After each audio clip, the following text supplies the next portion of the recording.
Good morning, viewers, and welcome to FinMeUp Conversations.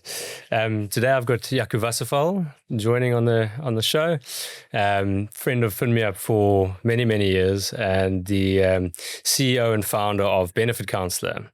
And today, ZAQ and I are going to go through a few topics under employee benefits and have a general discussion around, where South Africa is in terms of employee benefits. So welcome. Maybe just give us a bit of background and into Benefit Counselor just briefly and yourself, and then we'll kick off. Yeah, lekker. Thanks, Travys, man. Great to be here and great to be part of this exciting new chapter for FinMeUp. Looking forward to what comes out of it and where we go with the company. It's been great to be part of the FinMeUp journey. But in terms of Benefit Counselor, we've started a couple of interesting businesses, of which Benefit Counselor was definitely a nice success story. Yeah. In 2019, there was new regulation in the pension fund space that said everybody that needs and leaves the company need to get benefit counseling before they can leave. And at the time, everyone was going to go and employ people benefit counseling. What is the definition of benefit counseling? Yeah. So the people, before you leave your pension fund or your retirement fund in any way, you should receive some set of information. Okay. The problem in the space is no one knows what's going on. No one reads those 10-page letters they get from HR. Yeah. I mean, no one has read them. I haven't read them. I don't know if you have. No, not in the several previous roles out. Yeah, there you go, like social proof for that. Yes. So what we said what the Act wanted to do is it wanted to educate the members and it put the onus on the trustees and the fund to go and provide benefit counseling. So that was like the term used for that. And at the time, everyone was talking about employing people and giving advices to people and how they're going to get to everybody. There's millions of people part of funds. How do you ever get to everybody? Mm-hmm. And we looked at it and we said, well, why don't we just build simple software to do this and show people a couple of pictures and explain to them with infographics what they need to know. There's a couple of big things. You don't need all the T's and C's right up front. Yeah. Sorry, I'm laughing because you make it sound so simple. Yeah. No, it wasn't as simple as that. But we eventually got a pension fund to buy the software from us. And from there, we've served almost 500,000, members over the country and some of the largest distributed funds. So at the time when we looked for a name, we said, well, it needs to do what it says on the box. So that's why we called it Benefit Counselor. So we've been I've been in the pension fund or retirement fund space now for the last 7-8 years. Part of our company is a bunch of actuaries. They've been there much longer. So, it's been fun, and it's evolved a lot. And we'll speak a little bit about two-pot today, which is yes. Yeah, that's a key topic on today's discussion. So, so we'll go through, employee benefits. I think there's 3 pillars that everyone is, mostly aware of, which is your savings, your group risk, and then your healthcare, including employee assistance programs. Yes. But I think the main one that I'd like to shed a bit of light on is really in the savings space. I mean, trying to help our viewers understand, what the different funds are that are available and why there's so many and what's evolved, and two-pot specifically. And also, I think just on the two-pots, where your stance is on, the viewpoint ultimately, is it going to be beneficial? Is it not going to be beneficial? What is the logic behind it? And also the science and the data in support of that logic.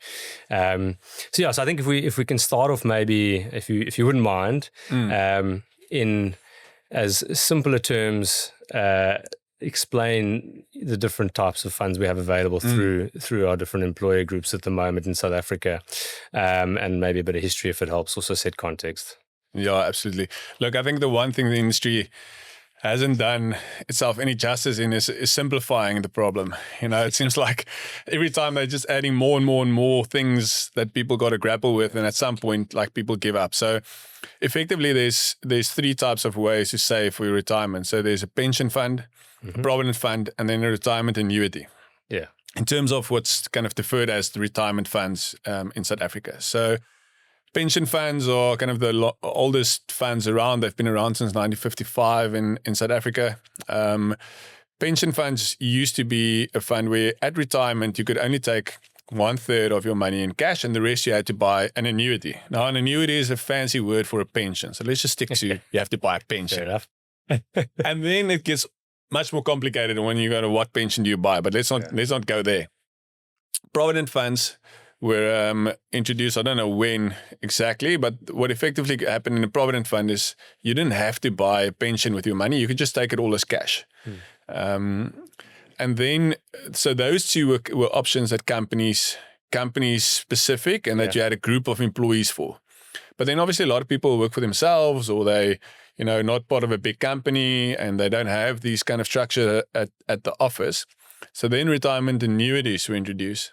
And they like the private savings vehicle for like myself or for you or people that have run small businesses. So that's like an individual specific, but also tax deductible vehicle. So we ended up with like 3 things. Luckily, we have now kind of standardized. So pension and provident funds are treated exactly the same. And hopefully in due time, the government will simplify it to have just one name for both of them, because they're effectively getting treated very much the same now. Exactly. But then to throw some candy on it, we have 2-pot. So, it's it adds some spice to the rice, they say. So just on the current structures, I mean, if I'm understanding, I think the tax treatment now is pretty much the same across both employer funds, right? And then obviously RAs have been the same tax treatment since inception, really. Okay. So I suppose standardizing and hopefully going forward, a wish is that ultimately we only have one employer vehicle, and then obviously your one private, which is an RA, or just have one structure across the board with the individual or group. So 2-pot. I mean, developments over the last 48 months, I suppose, and you've obviously been very involved as benefit counsellor through that process, as you mentioned. Maybe help us understand the 2-pot system first, and then we'll get on to whether it's a good thing or a bad thing. Yes, no. So 2-pot is actually like 3 or 4 pots, but let's just stick to the simplicity Give us your analogy and why. So what effectively happened is with 2-pot is all new contributions now go into 2 pots. That's where the name comes from. So the one is the retirement pot, where you get 2/3, and the other one is a savings pot, where you get 1/3. Yeah. And that's where all the focus has been when people can extract that. Yeah. But obviously they can't amend pension fund regulation retrospectively. So there's a carryover that has happened. So there's still old provident fund pots that some people have that they can take all in cash.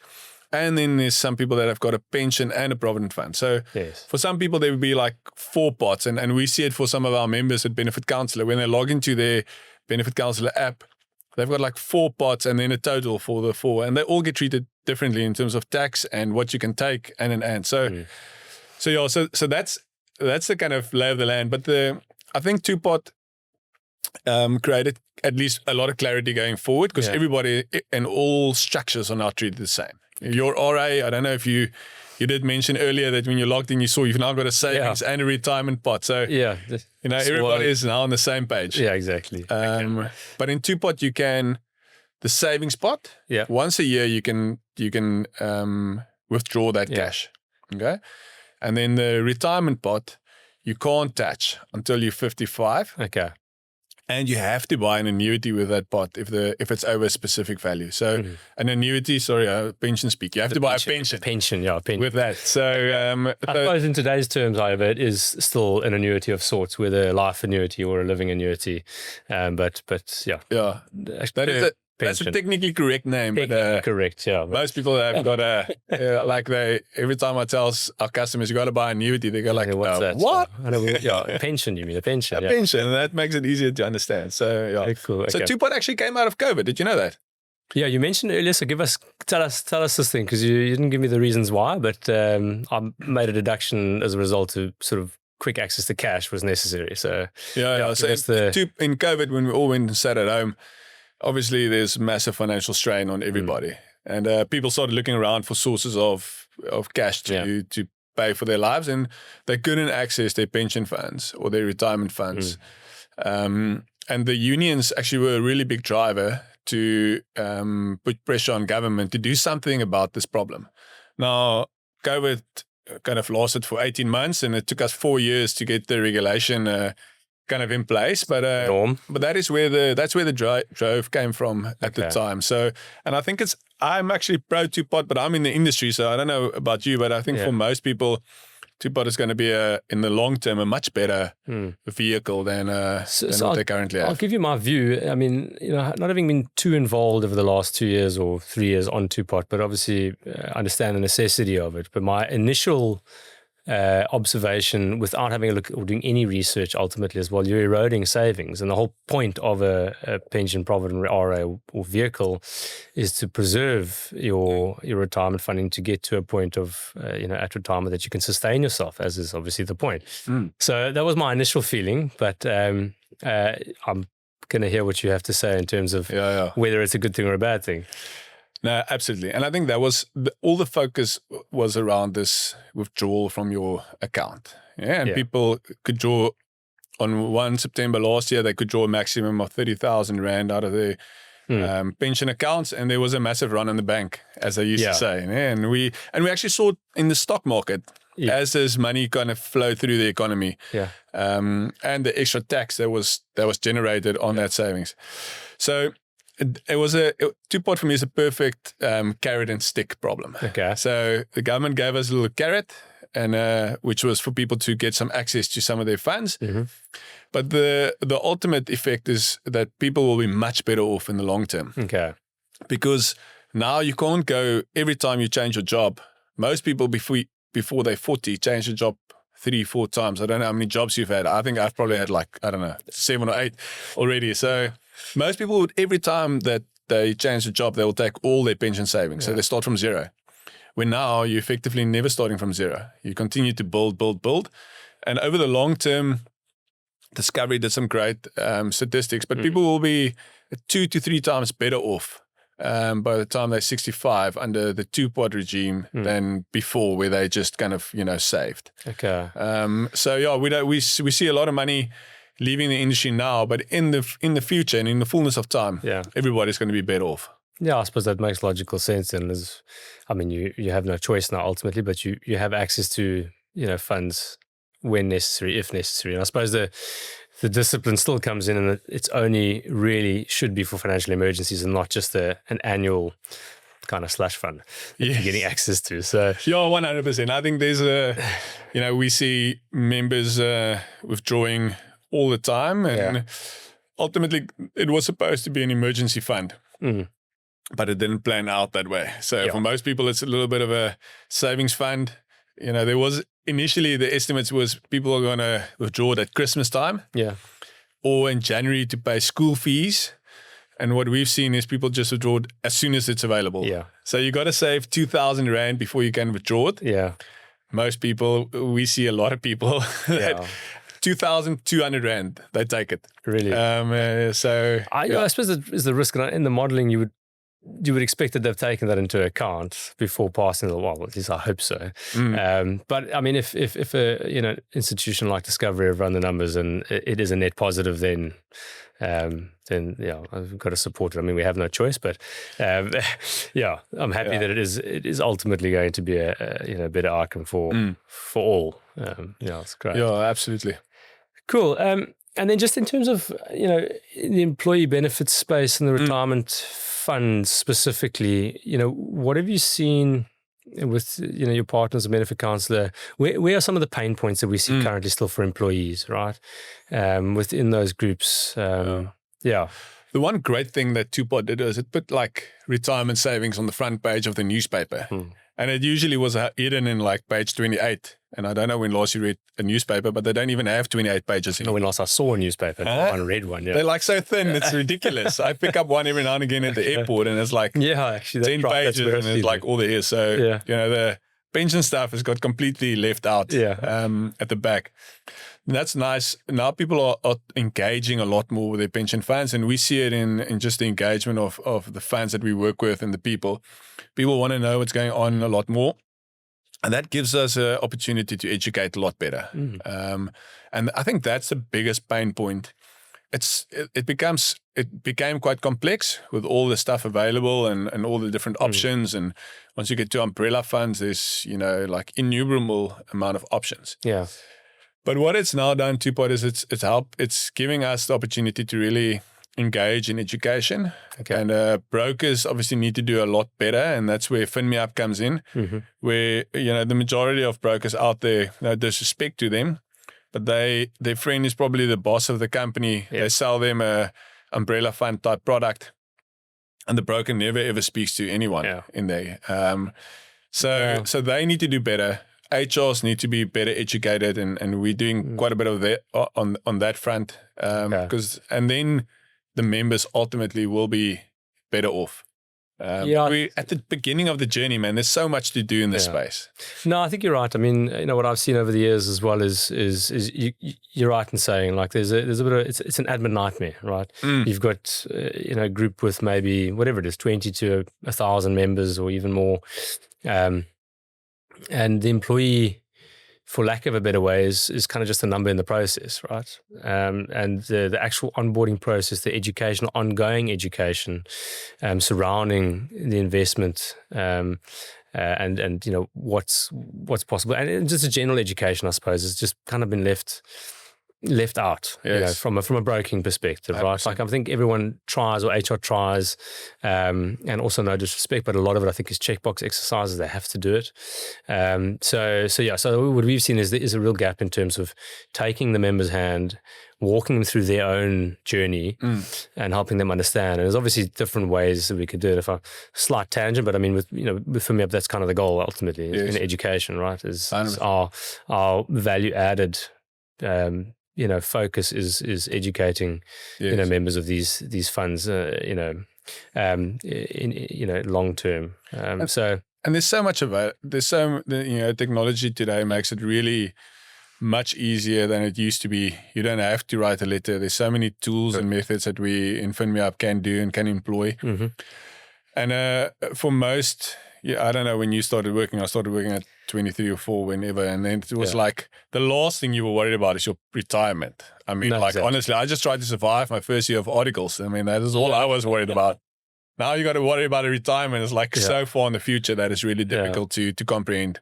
No, exactly. I mean, I was racing bicycles. I didn't really care too much for any kind of income, if I'm honest. I was trying to feed myself and race bikes. It was, there you go. Other than that, like, retirement was not even a thought at all. And now when you get to, 29, I think, exactly. if I look at you, and now you start to think about it. Of the actual, the kind of the toupee in the wrong way there. Yeah. I forgot my wig at home, so next time I'll bring it along. Exactly. No, but you're 100% right. I think that's also, statistically speaking, where the stat of 6% that will, retire comfortably. And ZAQ was educating me what the actual comfortably means just before this, of 75% of your last paycheck ultimately. And it is obviously a crisis. So I think, collectively, I mean, the entire industry needs to kind of do their bit in terms of helping with this.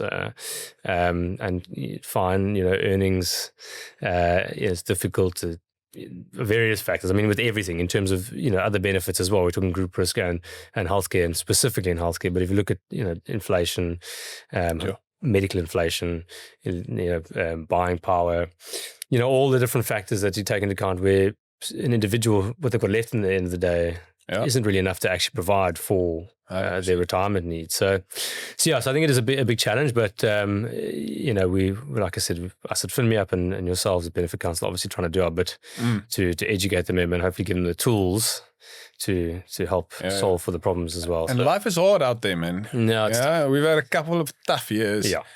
I think finally there seems to be, at least if you look at the markets and you look at what's the economic data coming through, there seems to be a bit of a change.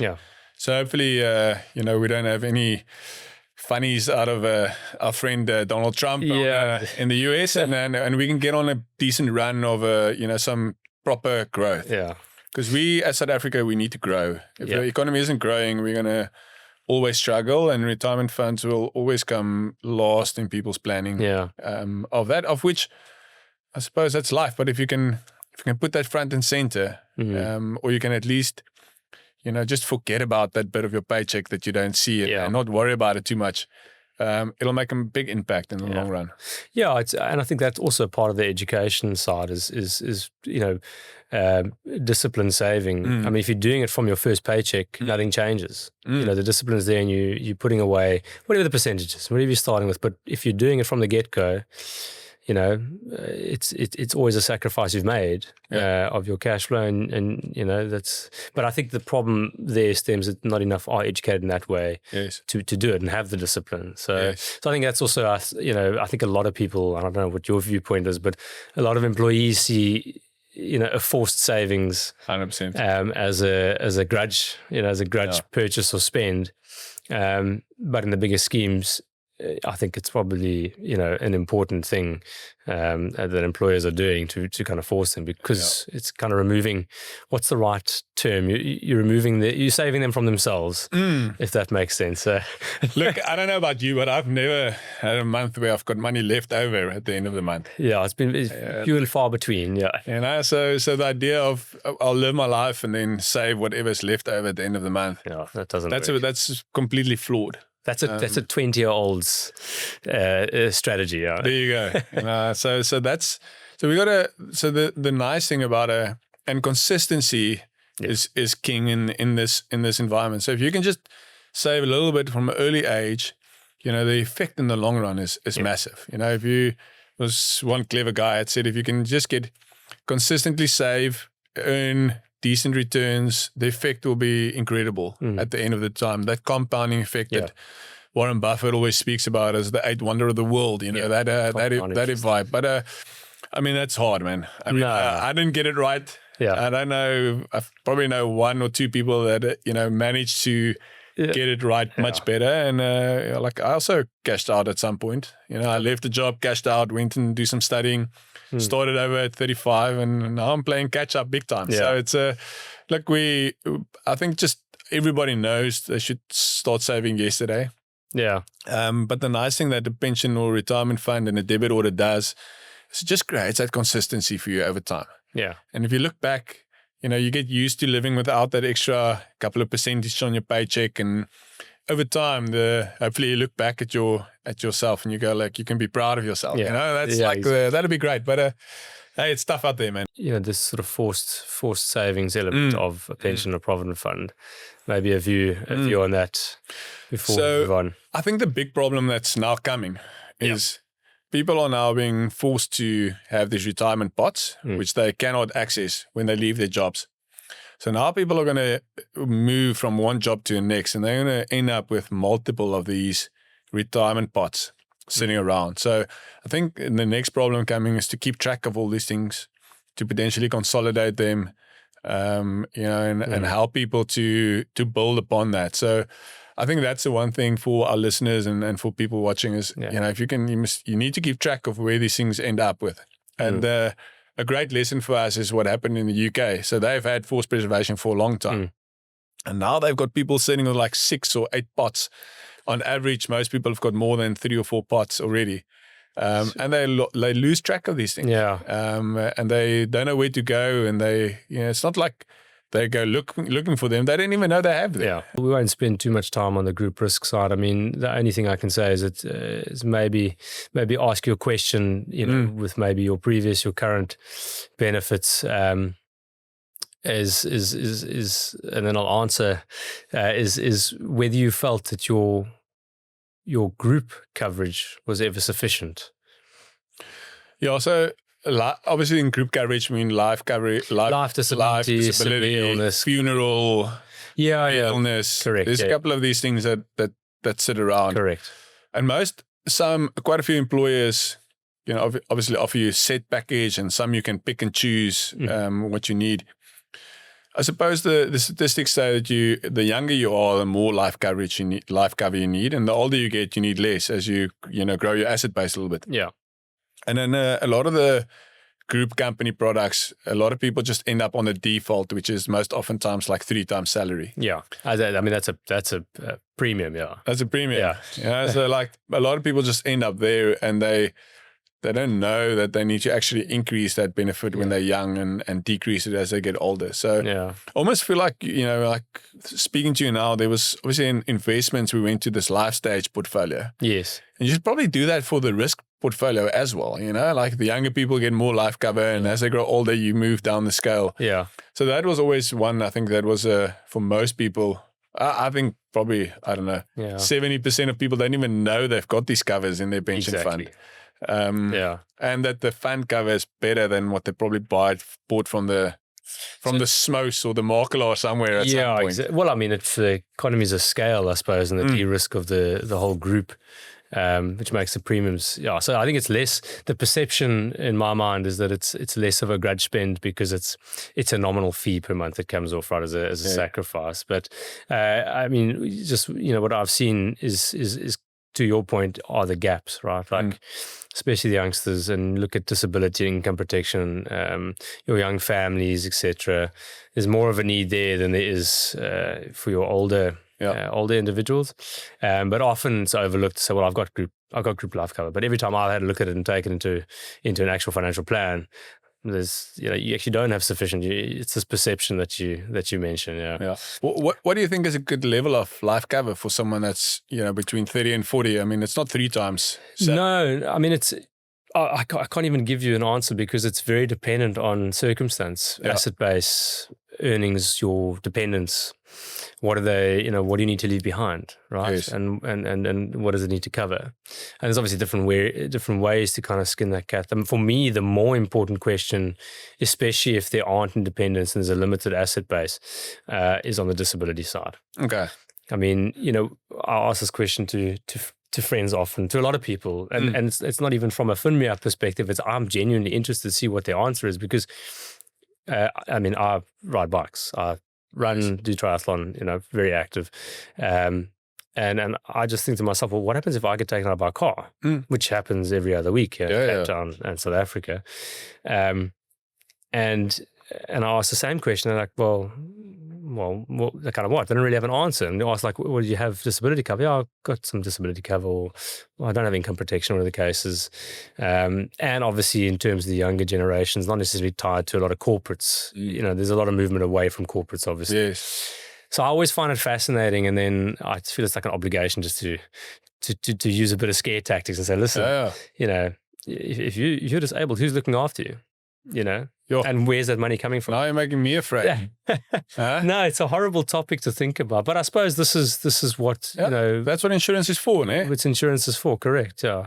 And in the group context, it's I suppose the intention is to again save people from themselves ultimately.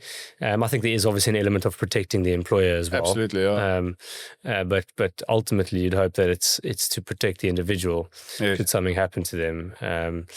So it's always just an interesting one. It's a very morbid topic when you get to life insurance and and disability and stuff. So that they called it death insurance a long time ago. Yes. And then no one wanted to buy the stuff. Yeah. And then they changed it to life insurance and it went much better. I can imagine that. Can you imagine? Just to see if we can get the statistics of uptake as a result of the name change. Yes, call it death insurance. Yeah. I imagine. Yeah, I just think like the where people place value on is more life insurance, when in actual fact it should be disability insurance while you're living if something happens, right?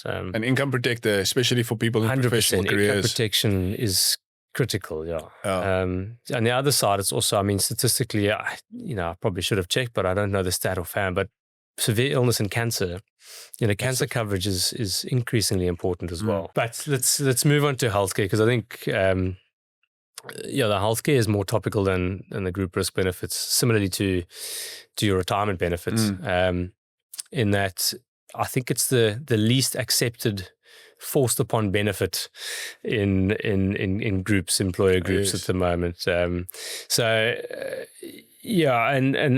I think obviously a lot of reasons. It's super expensive, and medical inflation is more than double inflation. So it makes it a bit difficult. And just before I ask you the question, just a view on over the years of what I've seen and what I spend my time presenting to groups on was more trying to justify why medical schemes have to charge what they charge to provide the coverage that they provide to these individuals. Yes. And that was educating on that basis as well as we do was critical for them to kind of accept it and to understand, what and why they need it. Because there are, in terms of the governing legislation, is obviously the necessity to why they have to. The premiums are just that high. Yes. It's not like they're just trying to make money here or there. It's legitimately that high because of the governing legislations. So I mean, just an opinion from you again, reiterating. I know it's not your core. Your medical aid as benefit counselor, but medical aid's tougher. And I look at my medical aid every year and I go like, should I move up or down, or where do I go? And it's such a difficult one. So, I've always been of the opinion, as long as you're young and you can probably get away with a decent hospital plan. And as you grow older, you probably need some more medical savings and things like that. So I think for medical, there's always a bit of self-insurance involved. There's always going to be stuff that you don't get paid for. I think the one people miss, and that's really critical, is to have gap cover attached to your medical aid. Point. Yeah. That makes such a big difference. I remember my last boy was born last year. The gap cover covered everything. The medical didn't cover. And I think we were left with like 1,000 Rand or 1,500 Rand that we needed to cover. Yeah. And that was such a joy. So I think that's, if you can, the two combined, I think is a great solution for people. And it's probably the best of. I remember when I started articles at one of the big 4 auditing firms. Yeah. Now there's the CAs have got their own medical aid. It's called CAMF. Oh yeah, CAMF, yeah. And we had a complete riot in the office at one point because people wanted to move across to a medical aid that offered them cheap movie tickets. And it was it was classic. And the partners are like, you're just completely missing the point. But 27 years old, you want to go watch movies and you're active and you don't need a lot of medical cover. So I suppose where I'm now, the family, it's such a critical part of our lives. I can't remember that I worried a lot about it when I was young. So then a group benefit is probably much better for most people. No, I think it's, again, I'm just trying to sort of leverage off what I've seen in this kind of opinions, feedback from staff members. But it was always just complaints about it's just so expensive and why are we with Discovery or why are we with Momentum? Can't we be with someone cheaper? And, this, insurance is much cheaper, this health insurance. But again, it comes down to the education. And it's, again, like why we try to play such a pivotal role there to helping them understand. And it makes it a bit easier to stomach it. I mean, I don't want to harp on the kind of morbid sides, but I'll use an example without specifics. But a gentleman had an accident. I think he was mid-40s. This is going back about 15 years ago. And at that stage, over a year, his medical, so critically, life support, then got into a stable sort of state, and then but had to be kind of, in and out of hospital for basically the rest of his life. Yeah. At that stage, his bills over 12 months were R1 million. The medical scheme has to pay it by law. Life-threatening emergency, they have to pay that in its full. And when you're young, you also don't think about those kinds of things. So I mean, that's just, again, a very morbid setting, but it's just a necessity. It's the best way to paint the picture of why you need medical aid. And our health insurance can't pay in the same way as a medical aid because of the legislation. We won't go too far into that, but gap cover to fit those gaps, not life-threatening emergencies, but your planned procedures or anything peripheral to surgeries, etc. Like you say, childbirth is a key, Yeah, absolutely. And so I think that 100% is a key combination. Yeah. Go for the more cost-effective hospital type plans and supplement with gap cover, and at least your big things are covered. And generally speaking, schemes don't pay for most of the day-to-day stuff anyway, so best just to self-fund that. So I think in terms of, my opinion is that I don't think it's well perceived through employees, but I think it's a critical force benefit to a lot of these kinds of groups. And also, I mean, I don't know. Have you ever been exposed to employee assistance programs, EAPs as they call it? What is that? So Is that like where you can call and speak to a psychiatrist? Correct. Yeah. Okay. What do you call it? Employee assistance programs, EAPs. Okay. Yeah. I mean, so I think a lot of schemes have been forced. Well, I say forced. I mean, it's a risk management exercise. Yeah. And staff wellness. I mean, very topical. Obviously, mental health and obviously, especially in the workplace these days. So I think these development of these programs are super beneficial, and that's just one of the sort of additional benefits for having these kind of these groups in place, employer groups, because that's where they provide the services for.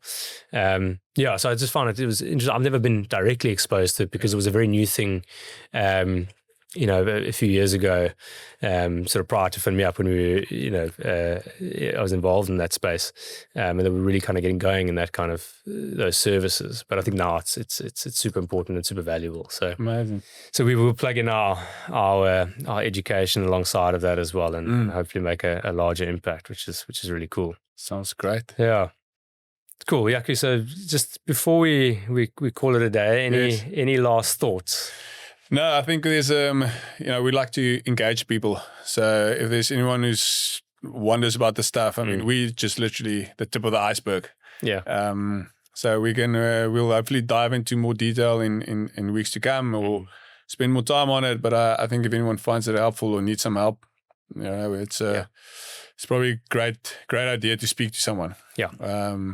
That's my only thing. I think two-part is for the better. Yeah, and not for worse. So people need to lean in. Yeah, no, thanks. It's been very educational, specifically on the savings sides of things, and a lot of takeaways and action points. And to our listeners and viewers, obviously, if you want to discuss any more, reach out to us. We'll be happy to assist. Thank you so much, Jaco. Like it, Travis. Thanks for the day. Cheers.